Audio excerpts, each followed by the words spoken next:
బయటపడ్డ heritage భాగోతం. Milk fat లేకుండానే పెరుగు అలా ఎలా తయారు చేశారో దేవుడికే తెలియాలి. హెరిటేజ్ పెరుగుపై ఉత్తర భారతంలో కేసు, ఫైన్. 1,00,000 కట్టి తప్పు ఒప్పుకున్న హెరిటేజ్ సంస్థ.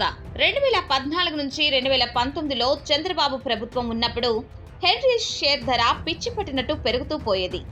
సడన్ గా దానికి అంత వాల్యూ ఏంటో అర్థమయ్యేది కాదు. సరే, దాన్ని పక్కన పెడితే నేషనల్ స్టాక్ ఎక్స్చేంజ్ కి హెరిటేజ్ కంపెనీ ఓ ఇన్ఫర్మేషన్ ఇచ్చింది.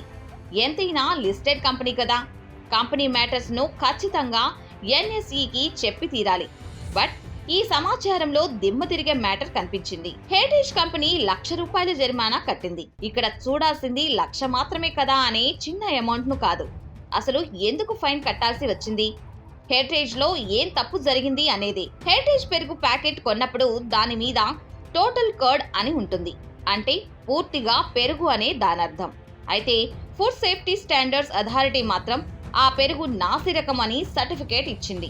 పెరుగులో కనీస ఫ్యాట్ లెవెల్ ఉండాలి, కానీ హెరిటేజ్ పెరుగులో అది లేదు. పైగా జరిమానా వేసిన అథారిటీ చిన్న సంస్థ కాదు, పేరు మోసిన కేంద్ర ప్రభుత్వ సంస్థ. అంటే ఆ కంపెనీ తయారు చేస్తున్న ఉత్పత్తుల్లో నాణ్యత డొల్లేనని అధికారికంగా ఇంకోసారి స్పష్టమైంది. ఆ అథారిటీ హెరిటేజ్ పెరుగుకు సబ్ స్టాండర్డ్ అనే ముద్ర వేసింది. అలాంటి పెరుగు అమ్ముతున్నందుకు ₹1,00,000 జరిమానా కూడా విధించింది. హర్యానాలోని FSSAI డిప్యూటీ కమిషనర్ ఆదేశాల ప్రకారం తప్పనిసరి పరిస్థితుల్లో హెరిటేజ్ సంస్థ ఆ జరిమానాను చెల్లించింది. ఈ విషయాన్ని సెబీ నిబంధనల ప్రకారం స్టాక్ ఎక్స్చేంజికి చెప్పింది కూడా.